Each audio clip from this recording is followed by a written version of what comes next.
Hello people, Uchu here. Let's talk about intent. Intent, as this quote said, it can take you through walls, to infinity, to space. But this is not the normal intent. There is something that is called the unbending intent. Now, to define intent is quite difficult because intent is an impersonal, personal power. You can call intent your inner power, your personal power, but actually this intent, your own, is not gonna take you to infinity. There is another intent that is called impersonal. Is the intent of the eagle, like this is called in Nagualism. The eagle represents all that is, consciousness, or God, if you want to call it. You need to align your intent with eagle's intent in order to travel through infinity. Now, let's see. The Naguals, around 8,000 years ago, they divided the teachings into two categories, as you know, dreamers and stalkers. Well, both paths leads to the unbending intent, but I can talk about the stalker path because this is the path that I walked, although later I became a dreamer stalker.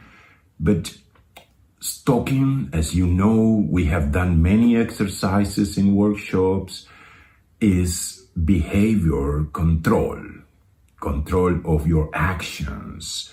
All your actions, it has to fit into a strategy. So 8,000 years ago, there were only Naguals with 3 energy compartments. These are called the 3-forked Naguals. But around 3,000 years ago, the 4-forked Naguals came into being. Naguals with 4 energy compartments. These Naguals, when you have 4 compartments of energy, allows you to travel in between worlds, and produce something in you that is called the double perception.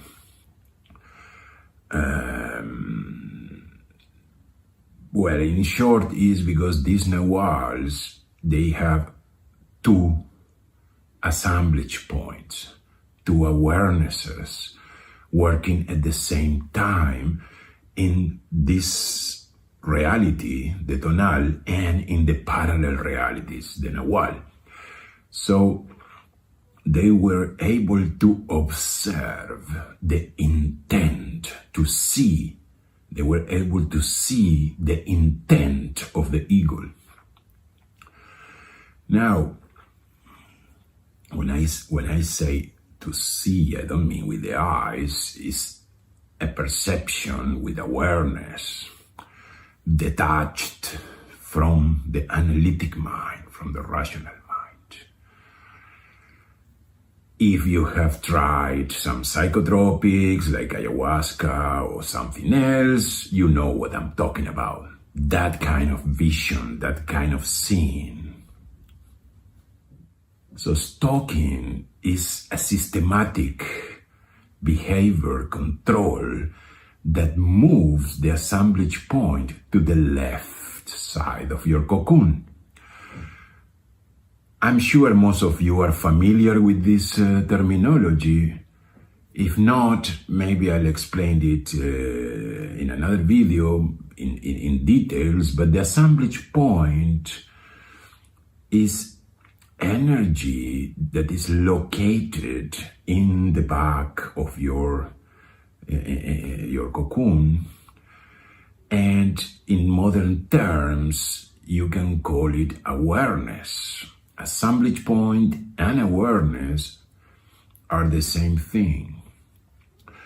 So the eagle or the spirit or all that is, let's say somewhere up there, is not, but let's say, and it have something that is called the emanations of the eagle.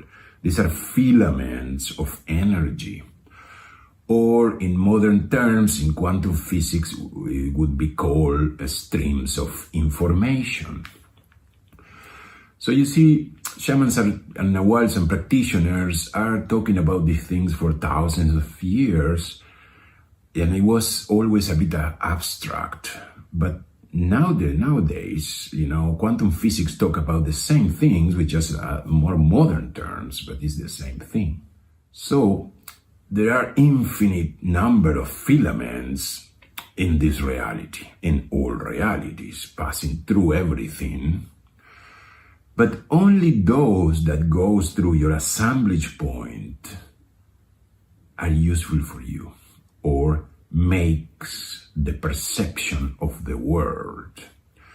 So the perception of reality is determined by the position of the assemblage point and which filaments lights up. The assemblage point is like a ball, like a tennis ball size in your back, in your right, and all the filament that goes through are lighting up, are illuminated, and these are the filaments you can use to construct the perception of reality. Moving the assemblage point to a new position, or in modern terms, expanding your awareness, will give you a different view of the world and reality. The old seers, the old shamans, practitioners, Naguals, they saw that moving the assemblage point to the left side allows you to perceive the intent of the eagle. So they call this movement the most mysterious of magic arts, the mastery of the intent.